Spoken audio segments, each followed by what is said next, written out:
Hello everyone, कैसे हैं आप सब। उम्मीद है आप सब बहुत अच्छे होंगे, मस्त होंगे। इसके पहले मैंने आपको पिछली वीडियो में आईसीबीएन के बारे में बताया था। आईसीबीएन मतलब क्या, उसका फुल फॉर्म क्या था, international code of botanical nomenclature. आज हम जानेंगे उसमें आपका एक रूल था टाइपिफिकेशन, क्योंकि इसके पहले मैंने आपको उसका प्रिंसिपल्स बता दिए थे, मतलब आईसीबीएन के मैंने प्रिंसिपल्स बताए। उसके बाद उसमें जो रूल्स थे उसके बारे में मैंने डिस्कस कराया। रैंक कैसे लिखते हैं किसी भी टैक्सॉन का, उसके बारे में भी, और प्लस उसके जो कुछ मतलब मेन आपके रूल थे, फैमिली के लिए क्या नियम थे, वो सब मैंने आपको पिछले वीडियो में पूरा डिटेल में डिस्कस करा दिया है। आज हम जानने वाले टाइपिफिकेशन, जो आपके आईसीबीएन का एक छोटा सा ही प्रिंसिपल का भाग होता है। तो आज हम उसको पूरा डिटेल में जानेंगे टाइपिफिकेशन के बारे में। तो टाइपिफिकेशन क्या होता है, तो सबसे पहले हम इसका डेफिनेशन देख लेते हैं। तो typification is the process of designating a type, specimen or element that serve as a reference for the correct application of a scientific name।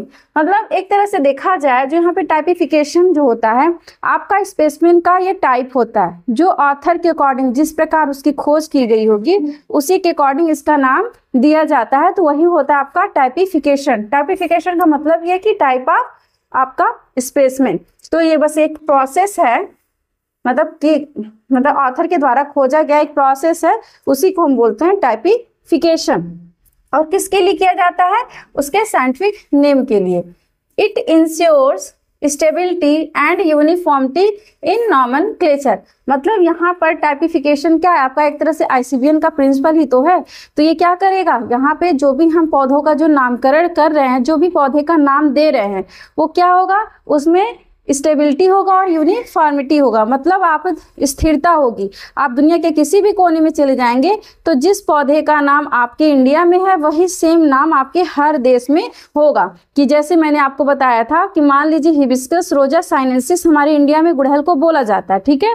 तो आप चाइना में भी चले जाएंगे तो जो उसका वैज्ञानिक नाम होगा वो हिबिस्कस रोजा साइनेंसिस ही होगा। चाहे आप अमेरिका में चले जाएंगे तब भी वही नाम होगा। ऐसा नहीं है कि यहाँ पे कुछ और नाम है, कहीं और कुछ नाम होगा। और प्लस इसमें कॉमन नेम को नहीं लिया जाता है। मान लीजिए मैंने गुड़हल बोला, आप चाइना में चली जाए, मान लीजिए उसको कोई चाइना रोज बुलाता है, मतलब बहुत सारे उसके नाम हैं। तो ऐसे ही आलू के भी हो सकता है, यहाँ पे हम आलू बोल रहे हैं, कहीं और कुछ और नाम से, कॉमन नेम से, मतलब लोकल नेम से जानते हैं।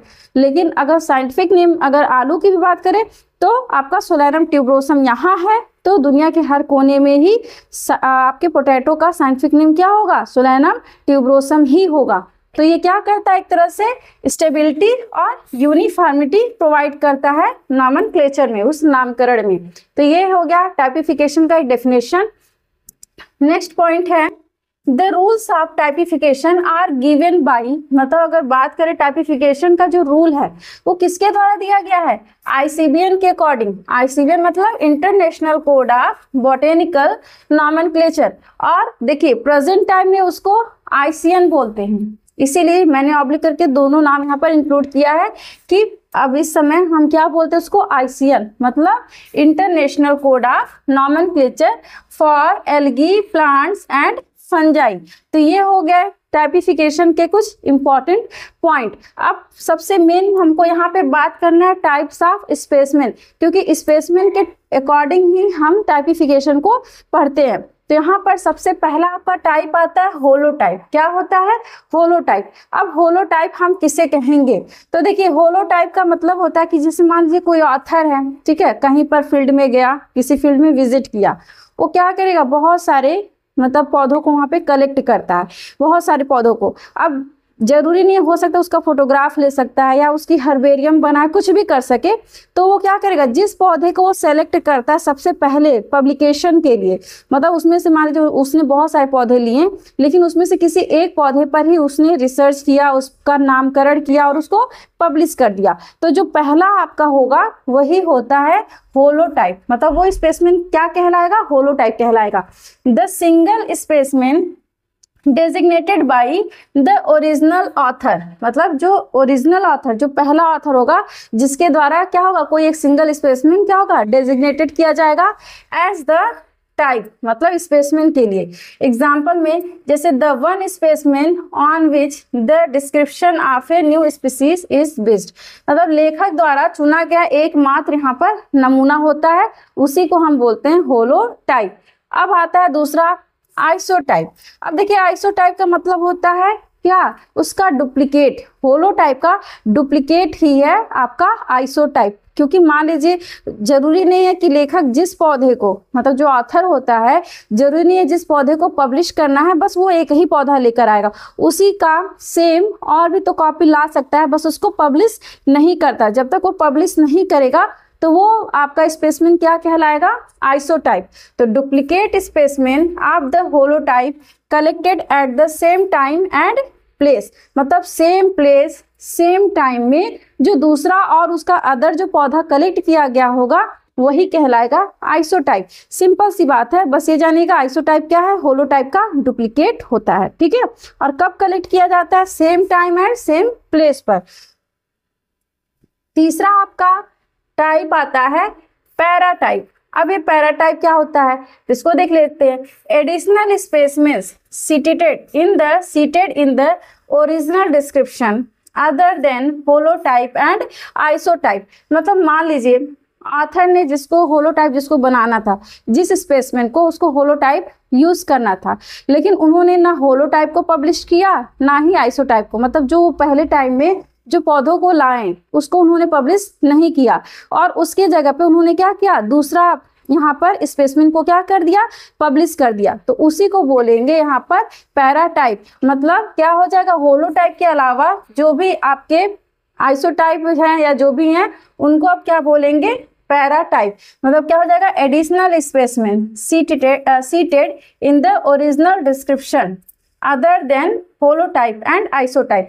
होलोटाइप और आइसोटाइप को छोड़कर अगर वो दूसरे का डिस्क्रिप्शन देता है तो उसी को बोलेंगे पैराटाइप स्पेसमेन। यहाँ तक किसी को कोई दिक्कत, यहाँ तक पॉइंट समझ में आया।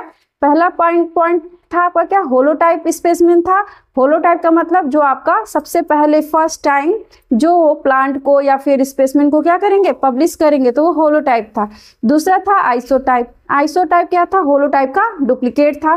और तीसरा है पैराटाइप, जो होलोटाइप और आइसोटाइप के अलावा जो दूसरा अगर पब्लिकेशन कर देता, उन दोनों को नहीं करे, उनका डिस्क्रिप्शन ना दे ऑथर, तो उस टाइप के पब्लिकेशन को क्या बोलेंगे, पैराटाइप। मतलब उस टाइप के स्पेसमेन को बोलेंगे पैराटाइप। चौथा आता है सिनटाइप। सिनटाइप क्या होता है, if no holotype was designated all specimen cited by the author are syntypes. मतलब यदि होलोटाइप नहीं चुना गया तो सभी नमूने सिनटाइप कहलाएंगे, क्योंकि मान लीजिए जब ऑथर लाया, अभी कोई भी यहाँ पे पब्लिकेशन नहीं हो रहा है, बस वो जो होलोटाइप को लाके या आइसोटाइप को लाके अगर वो ऐसे ही सच उसका पड़ा हुआ है, रखा हुआ है, उस पर कोई वर्क नहीं कर रहा है, कोई डिस्क्रिप्शन नहीं दिया, किसी को पब्लिश नहीं किया, बस वो ऐसा सच पड़ा हुआ है, तो हम वहाँ पर नाम देंगे उस टाइम, उस स्पेसमेन को बोलेंगे ये स्पेसमेन क्या है, सिनटाइप है। मतलब होलोटाइप या आइसोटाइप को, चाहे पैराटाइप कुछ भी हुआ, लेकिन वो पब्लिकेशन नहीं हो रहा, मतलब उसका पब्लिश नहीं कर रहा है, तो वो आपका क्या कहलाएगा, आपका सिनटाइप। मतलब if no holotype was designated, मतलब जब आपका होलोटाइप नहीं चुना गया, या ऑल स्पेसमेन सीटेड, मतलब सभी ऐसे पड़े हुए हैं, by the author are syntype. ठीक है, ये हो गया आपका चौथा सिनटाइप। अब जानते हैं पांचवा आपका होता है लेक्टोटाइप। अब लेक्टोटाइप स्पेसमेन क्या है, अ स्पेसमेन letter selected from the original material when no holotype was designated। मतलब बाद में चुना गया नमूना जब मूल लेखक ने होलोटाइप नहीं दिया। मतलब अगर मान लीजिए कोई स्पेसमेन है, होलोटाइप तो वो लाए थे लेकिन उसको उन्होंने नहीं चुना, बाद में कोई दूसरा उन्होंने लाया और उसको क्या कर दिया, पब्लिश कर दिया, तो उस टाइप के नमूने को हम क्या बोलेंगे, लेक्टोटाइप। मतलब स्पेसमेन लेटर सिलेक्टेड, मतलब बाद में सिलेक्ट किया गया, फ्रॉम द ओरिजिनल मटेरियल, मतलब उसकी ओरिजिनल मटेरियल से, होलोटाइप को छोड़कर, when no holotype was designated, जहां पर उन्होंने क्या किया, लेखक ने होलोटाइप को नहीं चुना, उसके अलावा दूसरा बाद में दूसरा उन्होंने नमूना चुन लिया, तो उस टाइप के आप जो स्पेसमेन है उसको क्या बोलेंगे, लेक्टोटाइप। छठवां आपका आता है नियोटाइप। ठीक है। नियो टाइप का मतलब होता है कि मान लीजिए आपका होलो टाइप, आइसो टाइप, मतलब जितने भी स्पेसिमेन है वो सब नष्ट हो गए हैं, मतलब किसी वजह से वो क्या है, थोड़ा सा उनमें कोई भी थोड़ा सा त्रुटि आ गया, कुछ खराब हो गया, डैमेज हो गया मटेरियल, तो वो क्या करेगा, अब उसकी जगह पे अब वो लेखा फिर से जाएगा फील्ड में, विजिट करेगा, फिर से दूसरा पौधा लाएगा, तो वो आपका क्या हो जाएगा, नियो टाइप। तो क्या हो जाएगा, a new specimen chosen as the type when the original material is lost or are destroyed। मतलब क्या हो जाएगा, जब नया नमूना कब लाएंगे, जब मूल नमूने नष्ट या खो जाए, किसी की वजह से वो क्या हो जाएंगे, डैमेज हो जाएंगे, डिस्ट्रॉय हो जाएंगे या फिर गायब हो जाएंगे। तो उस टाइम जो ऑथर क्या करेगा, स्पेसिमेन को पब्लिश करेगा, उस टाइप के स्पेसिमेन को हम क्या बोलेंगे, नियो टाइप। तो आपको इलेक्ट्रोटाइप, नियो टाइप समझ में आ गया। आगे चले, नेक्स्ट है आपका, और ये आपका 7वां है जो लास्ट है, क्या है, ईपी टाइप।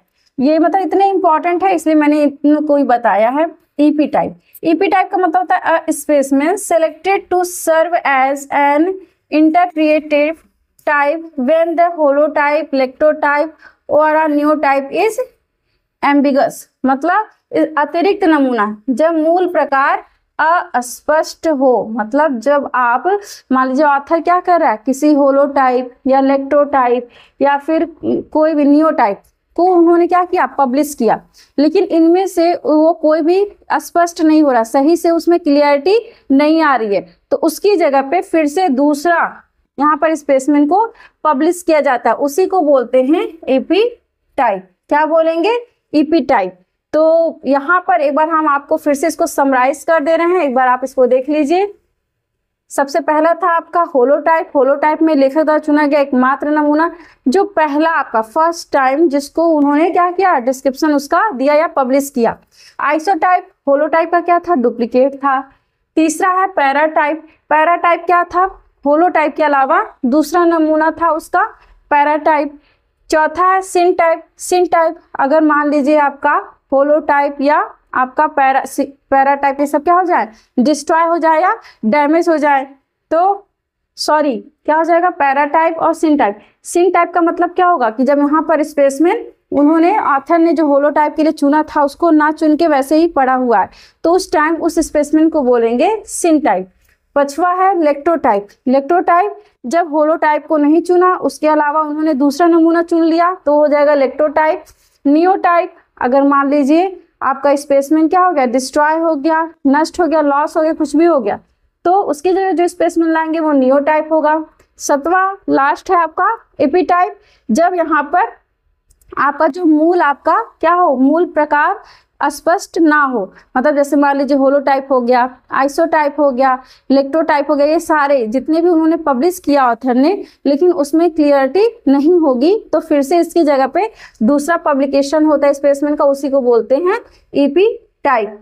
तो आई होप आपको यहाँ पर अच्छे से टाइपिफिकेशन पूरा समझ में आ गया होगा, और आप इसको जरूर अच्छे से नोट्स बनाइएगा, और वीडियो को शुरू से लास्ट तक देखना ना भूलें। मिलते हैं नेक्स्ट वीडियो में। Thank you.